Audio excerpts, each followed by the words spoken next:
Thank you. JM de Guzman! Ay, pinagpapawisan ako sa ako.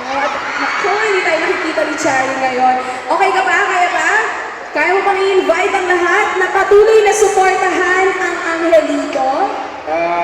Ulitin ko po, salamat po sa pagsusubaybay po sa Angelito Batang Ama. Sana po, huwag kayong bibitaw dahil marami pa pong mga kapanapan na big na mga eksena. At syempre, kailangan po abangan yung love story. Correct! Baka di ba talaga mangyayari? Kasi may mga pumasok na napanggulo. Third party, nandiyan si Kay Abad. Pumasok na rin yung CEO, correct? So ano mangyayari dito? Hindi ka papapayag na isahan doon? Hindi mo payag.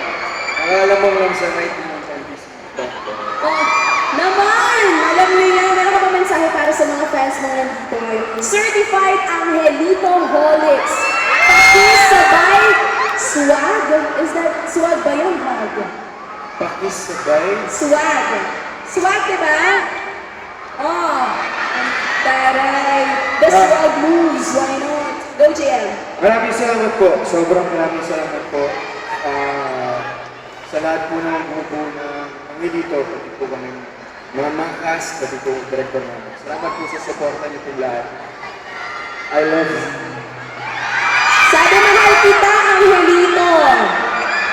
Mahal din kita.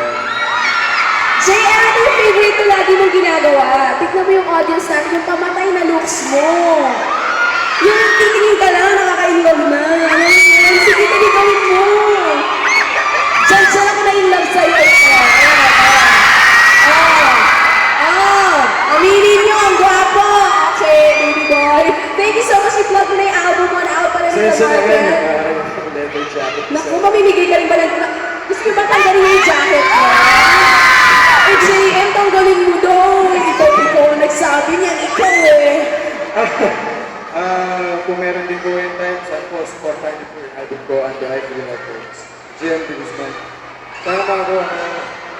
And sa Asa Tracks po, tuwing linggo. Hindi po ako. Okay, so... Let's go, JM. Ngayon naman maraming salamat, JM de Guzman. Ako pinakilig ni JM ang mga